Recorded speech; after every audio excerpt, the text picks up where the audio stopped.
মুহূর্তে যুদ্ধে লেগে যান বাংলাদেশের সাথে, আপনাদের দেশ খান খান হয়ে যাবে, বিভক্ত হয়ে যাবে, তাতে কোনো সন্দেহ নাই। আপনাদের বিরুদ্ধে আপনাদের চতুর্পাশে ছোট ছোট যত রাষ্ট্রগুলো আছে, নেপাল, ভুটান এবং আমাদের মুসলিম রাষ্ট্র যা আছে, মালয়েশিয়া, ইন্দোনেশিয়া সহ আফগানিস্তান, ইতিমধ্যে আপনারা বলবেন মৌলবাদী রাষ্ট্র, আফগানিস্তানে আল্লাহর সাহায্য নাজিল হয়েছে। আর আফগানিস্তান পরীক্ষিত প্রমাণিত যে যোদ্ধা, তারা রাশিয়াকে উৎখাত করেছে। জুলাই মাস এবং অগস্ট মাসের এই 5 তারিখ পর্যন্ত যে যুদ্ধ হয়েছে, এই যুদ্ধকে আমি গাজওয়ায়ে হিন্দের অংশ হিসেবে মনে করি। কেন? আপনারা অপব্যাখ্যা নিবেন না। তার মূল কারণ হলো বাংলাদেশে 2009 সনের 6 জানুয়ারি থেকে যেই সরকার বসেছিল, সে সরকার মূলত বাংলাদেশের সরকার, কেরার সরকার, ব্যাংক লুটকারী সরকার, ডাকাত সরকারের পক্ষ অবলম্বন করে যারা অনৈতিকভাবে বিভিন্ন প্রতিষ্ঠানের প্রধান হিসেবে দায়িত্ব পালন করেছে, এ সকল ব্যক্তিরা চাকরিচ্যুত হওয়া তো স্বাভাবিক। তারা হত্যাকারীদের মদতদাতা হিসেবে তারাও হত্যার আসামি হওয়াটাই ছিল স্বাভাবিক। কিন্তু বাংলাদেশের মুসলমানেরা অত্যন্ত সহনশীল, এ কারণে তাদেরকে এখনো পর্যন্ত হত্যার আসামি করে নাই।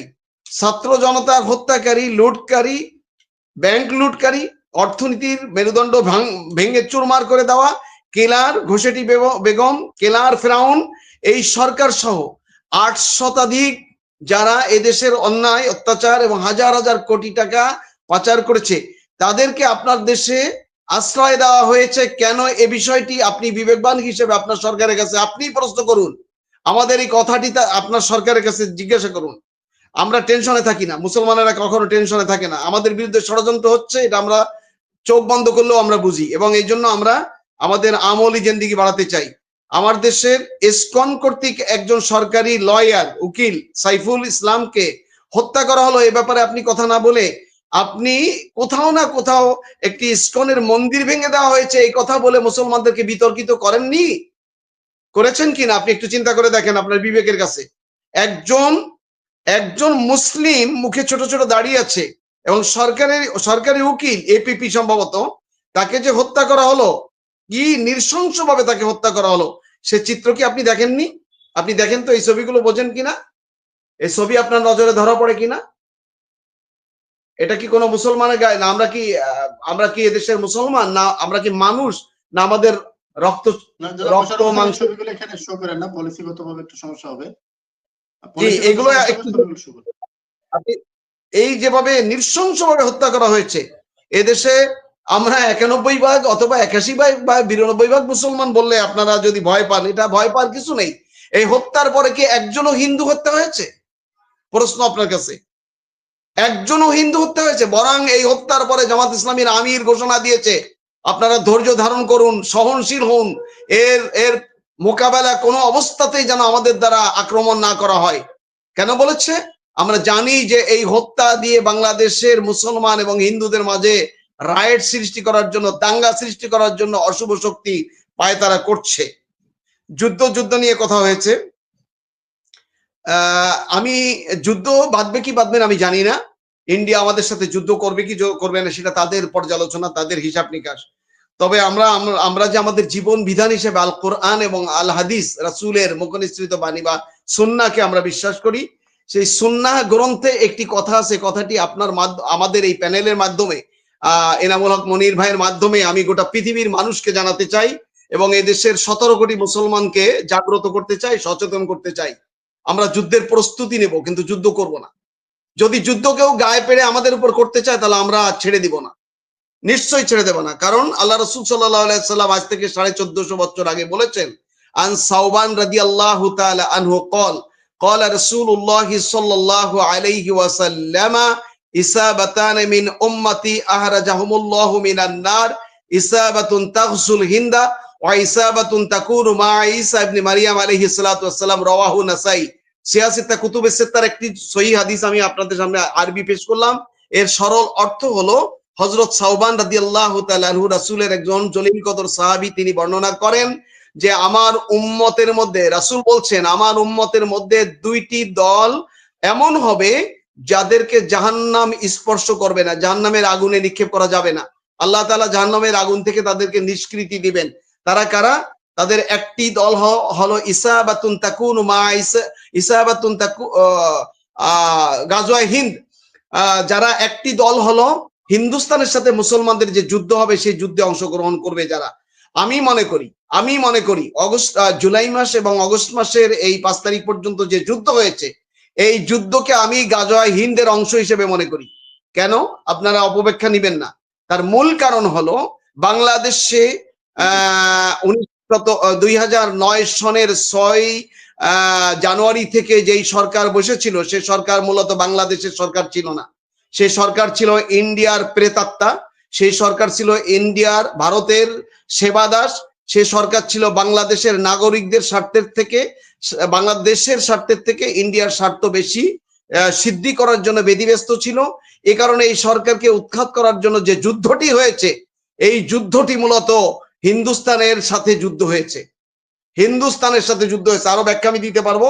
সেই যুদ্ধে যারা শাহাদাত বরণ করেছে, ভাই আমার কথা তো একটু নিতে হবে, আপনি তো অনেক সময় দিয়েছেন। এই যুদ্ধটি হয়েছে 1750 মানুষ, ছাত্র জনতা শাহাদাত বরণ করেছে। আজকে উত্তরা জোরে একটি সেমিনার হয়েছে, সেই সেমিনারে 92 জনের তালিকা এসেছে। এখানে 92 জন, এর মধ্যে 18-19 বছরের স্কুল কলেজের ছাত্ররা আছে। 92 জন ছাত্রছাত্রীর এখানে তালিকা এসেছে। এই অনুষ্ঠানটিতে আমার ছোট ছেলে ইন্টারমিডিয়েটে পড়ে, সে উপস্থিত ছিল। সেখানে একজন ড্রাইভারের স্ত্রী এসে কাঁদতে বক্তব্য দিতে গিয়ে তিনি বলেছেন যে তার স্বামী ড্রাইভিং করতেন, তিনি যখন নামাজে যাচ্ছিলেন অজু করে জোহরের নামাজে, তখন গুলি খেয়ে তিনি মৃত্যুবরণ করেন। প্রথম আহত হয়, তাকে একটা হাসপাতালে নিয়ে যাওয়া হয়। সেই হাসপাতালে যখন সে মৃত্যুবরণ করে তার লাশ পাওয়ার জন্য সেখানে যায়। হাসপাতাল কর্তৃপক্ষ তাকে লাশ না দিয়ে ঢাকা মেডিকেলে পাঠিয়ে দেয়। ঢাকা মেডিকেলে যে তার লাশ না পায়, সেই ঢাকা মেডিকেল থেকে তার লাশ মানে বেওয়ারিশ লাশ হিসেবে 8টি কবর এক জায়গায় দেওয়া হয়। সেই কবরগুলো তাদেরকে দেখিয়ে দেওয়া হয়। এই মহিলা 2টি সন্তান নিয়ে, একজন ড্রাইভারের স্ত্রী 2টি সন্তান নিয়ে অঝরে কেঁদেছে এবং তার স্বামীর কবরটি পর্যন্ত তার সন্তানদেরকে দেখাতে পারে নাই।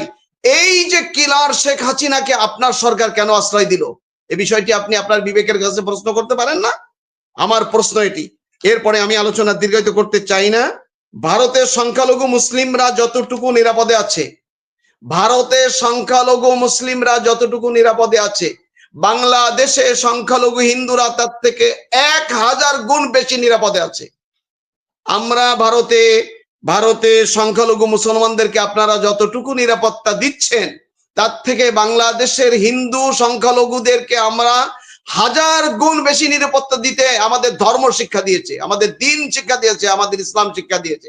অতএব আমার এই বক্তব্য আজকে ডাক্তার সুকান্ত ঘোষকে না, ভারতের নাগরিকদের কাছে, ভারতের সরকারের কাছে, ভারতে যদি বিজেপি উগ্র হিন্দু সংগঠনের নেতৃত্বে যদি 2-3 বার ক্ষমতায় আসতে পারে, তাহলে বাংলাদেশের মৌলবাদীদের উত্থান, ইসলামী জাগরণ, মুসলমানদের জাগরণ, যদি বাংলাদেশে ইসলামী হুকুমত কায়েম হয়, কোরআন এবং সুন্নাহ দিয়ে বাংলাদেশে যারা শাসন করবে তারা যদি ক্ষমতায় আসে, তাহলে ব্যারিস্টার সাহেব যে কথা বলেছেন সেই কথার সাথে আমি একাত্মতা ঘোষণা করে 100% না 1000%, হাজার গুণ আমি তার সাথে সহমত পোষণ করে বলতে চাই, বাংলাদেশে যদি ইসলামী দলগুলো মিলে ক্ষমতায় আসে তাহলে বাংলাদেশে কোনো হিন্দু নির্যাতিত হবে না এবং এনিমি প্রপার্টি গুলো সব উদ্ধার করে হিন্দুদের হাতে ফেরত দেওয়া হবে।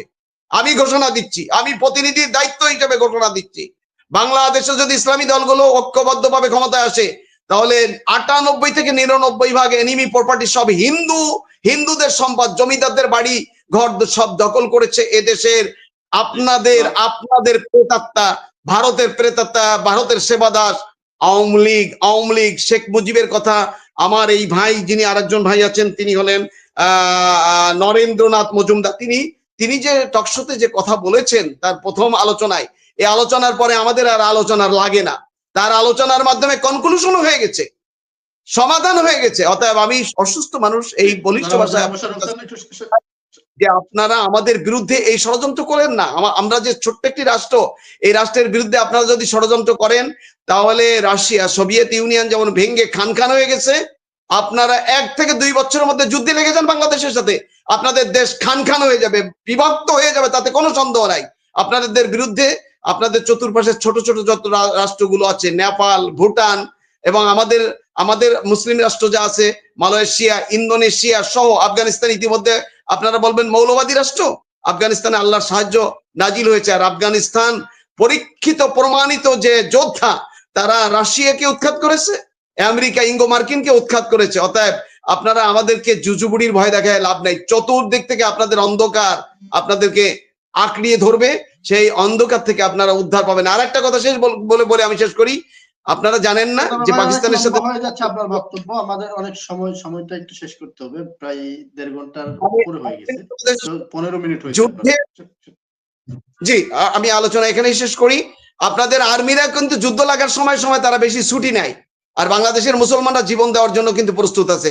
আল্লাহ তাআলা আমাদেরকে সচেতন হওয়ার সুবুঝ দান করার তৌফিক দান করুন। এবং ভারতের সংখ্যাধিক্য একটি রাষ্ট্র, প্রায় 150 কোটি মানুষ বাস করে, তারা তাদের নাগরিকরা যেন তাদের সরকারকে প্রেশার ক্রিয়েট করে যে একটা ক্ষুদ্র ছোট রাষ্ট্রের সাথে বৈরিতা সৃষ্টি করে শেখ হাসিনার স্বার্থ সিদ্ধির জন্য যেন তারা কোনো পদক্ষেপ না নেয়, বরং শেখ হাসিনাকে ফেরত দেওয়ার জন্য প্রস্তুতি গ্রহণ করুন। বাংলাদেশে যেই কোর্ট, আন্তর্জাতিক অপরাধ ট্রাইব্যুনাল, এই ট্রাইব্যুনাল থেকে ওই হত্যাকারীদের রায় হবে চূড়ান্ত রায়। সেই রায়ের দিকে জনাব সুকেন্ত ঘোষ।